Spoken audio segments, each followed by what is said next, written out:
한국은행은 내년 4월에서 6월 금리를 인하할 것이고 그전에는 쭉 동결할 것이다. 아파트는 망고쌤.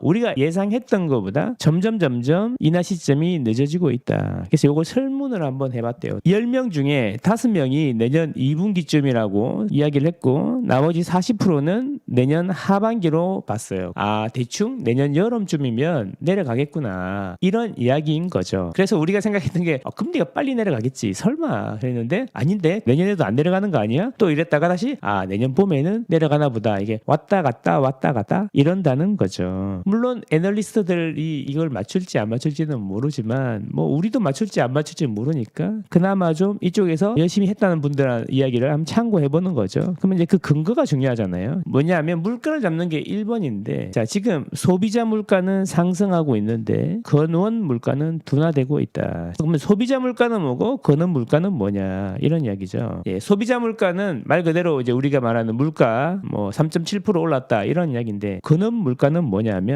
이 소비자 물가 중에 사람이 어떻게 할 수 없는 거, 이런 거 있잖아요. 그런 걸 뺀 거죠. 그래서 이제 둘 다 많이 보긴 한데 이제 근원 물가를 요즘에는 주목하는 것 같아요. 자, 근원 물가는 어떤 게 있냐? 농산물. 갑자기 가뭄이 와가지고 농산물 생산이 확 줄었어요. 그럼 가격이 확 올라가잖아요. 그래서 이게 변동이 심하다는 거죠. 그래서 이런 건 뺀다는 거고, 식료품, 밀 가격이 폭등했어요. 막 이런 거 사람이 어쩔 수 없는 거 있잖아요. 그리고 에너지, 석유. 그래서 이런 것들을 뺀 게 근원 물가예요. 그래서 근원 물가를 많이 보는데 소비자 물가는 이제 유가 영향으로 많이 상승했지만 근원 물가는 둔화되고 있다. 그래서 한국은행에서 계속 이게 고금리를 유지한 효과가 나타나고 있다라고 할 때 근원 물가 이야기를 하는 겁니다. 이게 이제 애널리스트들의 주장 첫 번째인 거죠. 자, 그러면 금리를 올리고 내리고 하면서 시장을 조절하는데 금리 정책을 할 때 우리가 봐야 될 게 있죠. 우리야 뭐 집값 너무 더 떨어지는 거 좀 그렇고 하니까 올려줬으면 좋겠는데 우리 마음대로 안 된다는 거예요. 자, 왜? 여러 가지를 본다는 거죠. 금리 정책을 할 때. 그래서 지난 정권에서 집값이 너무 오르니까 금리를 확 올려라, 이런 이야기 많았잖아요. 근데 그거는 좀 자기 할 일들이나 잘하면 돼요. 국회에서 그런 이야기 했었는데 자기 할 일이나 잘하면 되고, 한국은행 사람들이 더 똑똑해. 그러니까 한국은행은 집값만 보고 금리를 결정하지 않는다라는 이야기를 하는 거죠.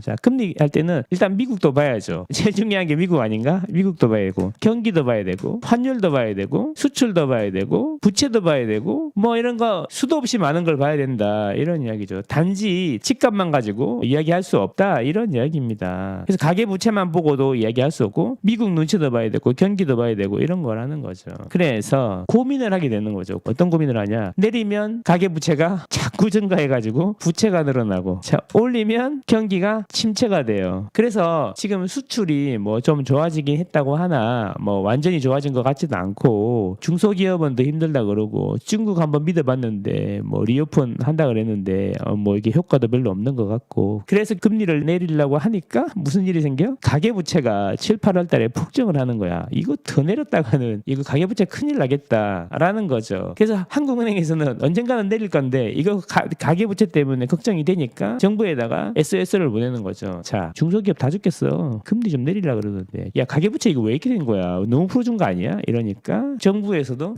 이거 문제네. 50년 주단데 안 되겠다. 야, 나이 많은 사람은 못 받게 해라. 그 다음에 지난 경기를 바쳤다고 다들 이야기하는 특례보금자리론, 이것도 6억부터 9억 사이에 해주는 일반형은 없애버려라. 이렇게 해서 줄이게 되는 거죠. 결국에는 금리를 내려야 되는데 가장 큰 문제는 이게 부채 문제죠. 가계부채 문제. 제가 말씀드렸던 게 결국에는 대출을 받을 수 있는 대상하고 대출을 받을 수 있는 한도를 줄이게 될 것이다. 그런 말씀드렸던 게 이런 문제 때문이죠. 그리고 대출금리를 살짝 올려버리면 돼요. 그런데 이제 총선도 있고 정부 입장에서는 집값이 내리는 것도 원치 않고 오르는 것도 원치 않고 완만하게 보합으로 왔다 갔다 하기를 바라고 있는데, 정부는 보수 정권이잖아요. 보수 정권은 강보합을 원하고 있는 게 아닌가. 그래서 저는 계속 말씀드렸다시피 정부는 강보합을 원한다, 이런 이야기 드렸던 겁니다.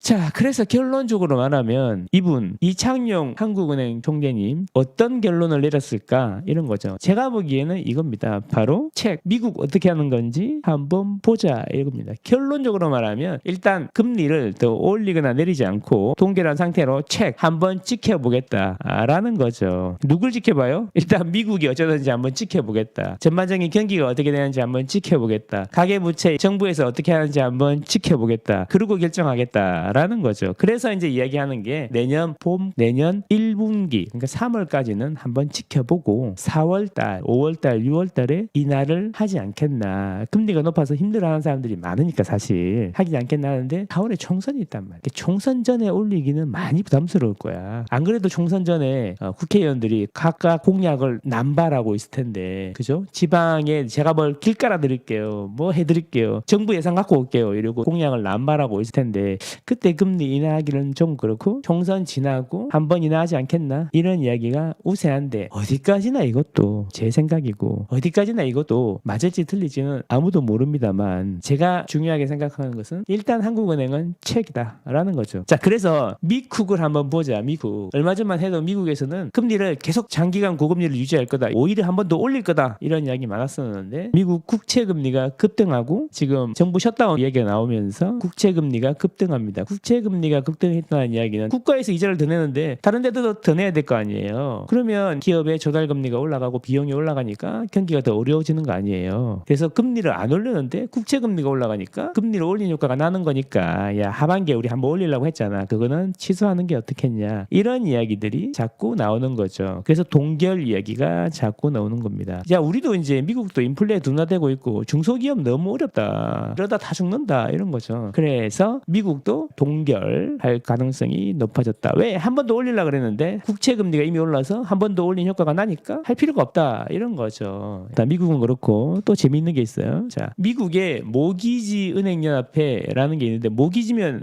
주택담보대출이잖아요. 주담대를 주로 하는 은행연합회에서 연준 금리 인상 사이클은 거의 끝나갔다라는 이야기가 나오는 거죠. 더 중요한 것은 내년에 완만한 경기 침체가 올 것이다. 왜? 금리를 너무 올렸으니까. 그동안 아까 말씀드린 대로 기업들이 투자를 하려고 해도 비용이 커져서 투자를 못했잖아요. 완만한 경기 침체가 올 거니까 금리 인하를 할 거고, 금리가 내려가면은 3년간 주택 가격이 오를 것이다 라는 이야기를 했답니다. 요즘에 글로벌 동조하라며, 글로벌 동조하니까 우리나라도 3년 동안 오르는 거야? 그런 거야? 제가 보기에는 그게 아니라 금리가 내려가게 되면 아무래도 부동산에는 긍정적인 요소가 있겠죠. 자, 그래서 금리가 결국에는 내려갈 건데 애널리스트들의 의견도 저의 의견도 뭐 어떻게 미래를 어떻게 알겠습니까만은 시간이 자꾸 길어질수록 금리 인하 압력은 점점 높아질 것이다. 그러니까 올해 안에 금리 내리겠시요? 잘 모르겠는데요. 내년 여름까지 금리 내리겠시요? 잘 모르겠는데요. 그럼 내년 하반기까지 금리 내리겠시요?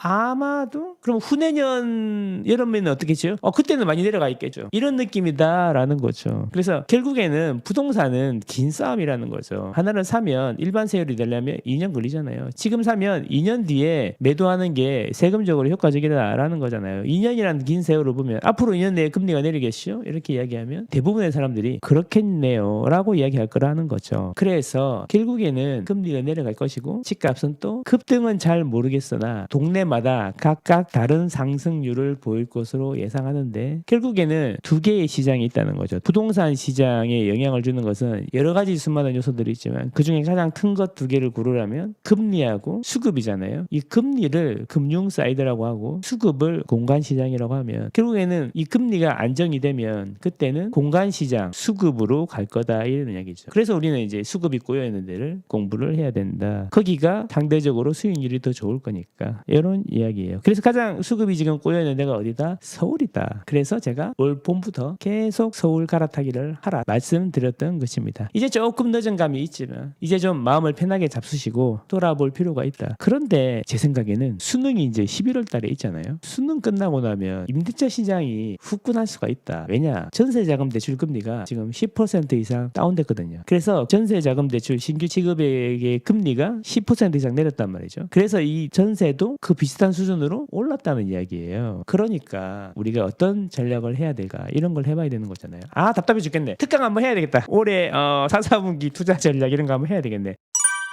아시죠? 구독과 좋아요. 저는 여러분과 여러분 가족의 행복을 응원합니다. 안녕.